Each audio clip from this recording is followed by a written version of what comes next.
اساتذہ، پیارے بچوں، السلام علیکم۔ آج کی جو بیٹھک ہے،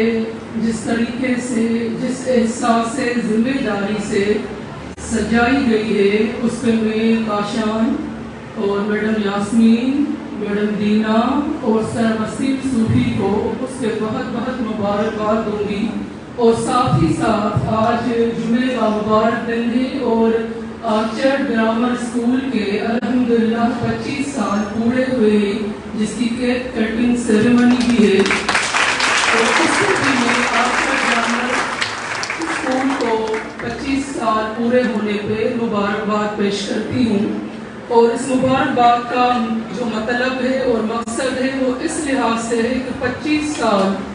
آپ نے ایک زیرو سے اسٹارٹ کیا، اور اس وقت الحمدللہ آپ جب 100 پہ پہنچیں گے تو آپ کو یہ نہیں ہے کہ آپ اب سب کچھ حاصل کر چکے ہیں تو جو معاشرے میں ہوتا رہے اس کو آپ ہونے دیں، لیکن ابھی بھی وہی انسانیت کا جذبہ پہلے دن سے جو آپ میں تھا وہ ہے۔ اور آپ نے خود بخود ہمیں ڈائریکٹر پرائیویٹ انسٹیٹیوشن کی جو ڈرگ ابیوز پریونشن کی موومنٹ چل رہی ہے، سوسائڈ سے بچوں کو دور رکھنے کی جو موومنٹ چل رہی ہے، کارپورل پنشمنٹ کی جو منع کی گئی ہے، روک تھام کے لیے جو ڈائریکٹر پرائیویٹ انسٹیٹیوشنز نے اسٹیپس اٹھائے ہیں، تو آپ نے جب ہمارے فیس بک پیج کو فالو کیا تو ہم سے خود رابطہ کیا۔ یہ ایک سول سوسائٹی اور سینسیبل سوسائٹی اور سٹیزن جو سینسیبل ہے، اس چیز کا وسیم صوفی صاحب نے اور ان کی مسز میڈم یاسمین نے جو ہے احساس کرتے ہوئے اپنا ثبوت دیا۔ ہم سب کیونکہ ریگولیٹرز ہیں پرائیویٹ انسٹیٹیوشن کے، اور ساتھ ساتھ ہم سب جو ہے پرائیویٹ اسکولز کو رجسٹریشن کرتے ہیں تو ہر قسم کی کمپلین ہمارے پاس آ جاتی ہے، اور یہ ہماری ریسپانسبلٹی ہے کہ جن اداروں کو ہم رجسٹرڈ کرتے ہیں کہ ان کے اندر کیا ہو رہا ہے، ان کے آس پاس کیا ہو رہا ہے، اس پہ بھی ہم ایکشن کریں، ان کو ہیلپ آؤٹ کریں۔ اب آج کا جو آپ کے پاس یہ سیشن ہے، میری بیٹیوں آپ ذرا غور سے سنیں، کیونکہ کل کی آپ مائیں ہیں اور آپ بڑی بہنیں ہیں اور پوری ذمہ داری آپ پہ ہے، اور جو میرے بیٹے یہاں بیٹھے ہیں، کل کے آپ ذمہ وار شہری ہیں، کل کے آپ کمانے والی فگر ہے، کل کے آپ گھر چلانے والے بچے جو آج جوان ہوں گے وہ بنیں گے، پوری ذمہ داری آپ پہ ہے۔ اور کل کی جو بوڑھی ماں اور باپ ہے اس کی ریسپانسبلٹی بھی آپ کے کندھوں پہ ہے، کیونکہ اب ہم غروب ہونے والا سورج ہے اور آپ چڑھنے والے طلوع ہونے والے سورج ہیں۔ کل کو جو ہمارا بڑھاپا ہے، آپ جو میرا بیٹا مجھے سنبھالے گا، آپ اپنی ماؤں کو سنبھالیں گے، تو آپ سب یہ چیزیں جو آج ہم یہاں کھڑے ہیں بول رہے ہیں، غور سے سنیں کہ یہاں آنے کا مقصد کیا تھا۔ آج میں آپ کو بتاؤں کہ جب ہم وسیم بھائی نے بات کی کہ برج کے نیچے کونے میں لوگ اوپر چادر ڈال کے انجیکشنز لگاتے ہیں اور نشہ کرتے ہیں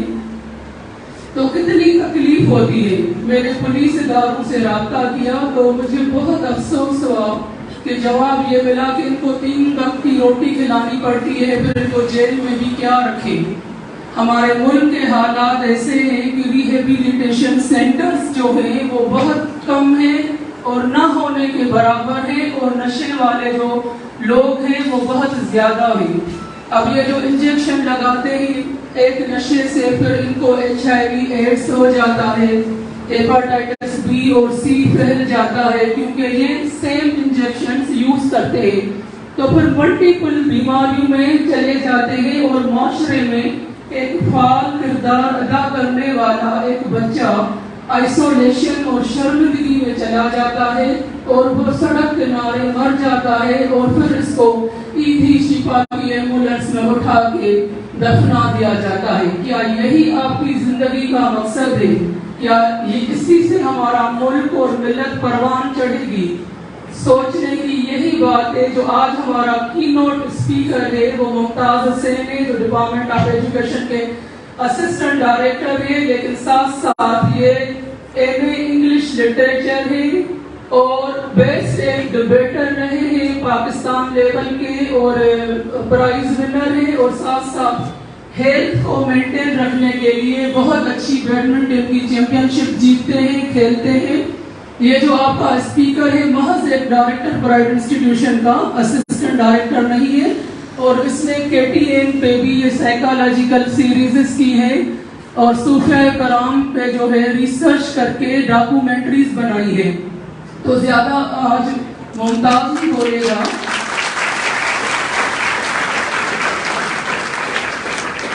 لیکن مجھے جو یہ باتیں سماجی لحاظ سے کرنی ہے وہ یہی کرنی ہے کہ آپ میں سے جو بچے یہاں بیٹھے ہوئے ہیں اور چپ چپاٹ میں اکیلے میں یہ فلیور جو ہے وہ ویب کا لیتے ہیں یا سگریٹ لیتے ہیں یا کسی بھی قسم کی چیز، تو مہربانی کر کے اس سے گریز کریں، کیونکہ یہ جو ڈرگز ہے شروع میں بہت اچھی لگتی ہے لیکن الٹیمیٹلی ڈیتھ ہے۔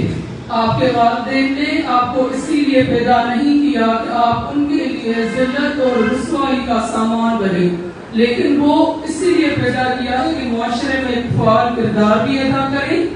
قوم کا وقار بلند کریں، ماں باپ کی عزت میں اضافہ کریں، کیونکہ اگر آپ پڑھتے ہیں تو آپ سے گھر کے چولہے جلتے ہیں۔ صرف سرکاری نوکری پہ ہی ڈپینڈ نہ کریں، لیکن پرائیویٹ سیکٹر میں بھی وہ بچے چلتے ہیں جو صحیح معنوں میں پڑھے لکھے ہوں اور سماج کو سمجھنے کی سوچ بوجھ رکھتے ہوں۔ تو آپ سب سے گزارش ہے کہ جب آج یہاں سے جائیں تو یہ عہد کر کے نکلیں کہ ہمیں اس لعنت سے، اس مصیبت سے چھٹکارا حاصل کرنا ہے، اور آج ہم سب آئے ہی اسی وجہ سے ہیں کہ آپ سب کا ہمیں ساتھ چاہیے، کیونکہ ہم کتنا بھی بولیں، کتنا بھی موٹیویٹ کریں، وہ فضول ہے۔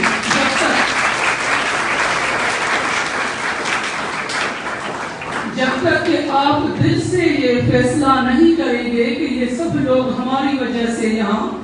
اکٹھا ہوئے ہیں، وہ ہمارے بہتر مستقبل کے لیے پریشان ہیں۔ آپ سب سے یہی امید ہے کہ گھر جا کر اپنے والدین پر بھی نظر رکھیں، اگر وہ زیادہ سگریٹ پیتے ہیں یا نشہ کرتے ہیں تو والد جو ہے وہ بیٹیوں سے بہت محبت کرتا ہے، تو بیٹیاں ہی ان کو موٹیویٹ کر سکتی ہے کہ آپ یہ چھوڑ دیں، کیونکہ سگریٹ میں نکوٹین ہے جو الٹیمیٹلی لنگز کو تباہ کرتی ہے اور اس سے کینسر ہوتی ہے۔ تو اپنے والدین کو جو ہے وہ لڑکیاں بہت اچھے نمونے قابو کر سکتی ہیں، سمجھا سکتی ہیں، کیونکہ ہر والد کی کمزوری اس کی بیٹی ہوتی ہے۔ اتنی بیٹیاں اسٹرانگ بیٹھی ہیں، آپ کے ہاتھ میں جو ہے اس قوم کی تقدیر ہے۔ آپ نے یہ سنا ہے کہ ہم مائیں، ہم بہنیں، ہم سے قوم کی ہے عزت، تو بے شک ہم ہی اپنے بچوں کی پرورش کرتے ہیں اور ہم ہی اپنے بھائیوں پہ بھی نگاہ رکھتے ہیں۔ گھر میں جو لڑکیاں ہوتی ہیں، بھائی اگر ادھر ادھر ہوتا ہے تو فوراً ماں باپ کو بتاتی ہے کہ یہ کر رہا ہے، تو اسی لیے جو ایگل آئے ہے، ویجیلنٹ آئے ہے، وہ بچوں پہ رکھنی ہے، بھائیوں پہ رکھنی ہے۔ آس پاس میں کوئی بھی آپ کو اگر اسکول کے باہر مفت میں کوئی چیز آفر کرے تو بی کیئرفل کہ وہ ہارمفل تو نہیں آپ کی ہیلتھ کے لیے۔ تو آپ سب کا بہت بہت شکریہ، وسیم بھائی، میڈم یاسمین، میڈم دینا، کاشان، آپ سب کا شکریہ جو آپ نے ڈائریکٹر پرائیویٹ انسٹیٹیوشن کا ساتھ دیا اور آپ نے اپنے اخراجات سے بچوں کی صحت کے لیے یہ پروگرام ارینج کیا۔ Thank you very much. Pakistan زندہ باد۔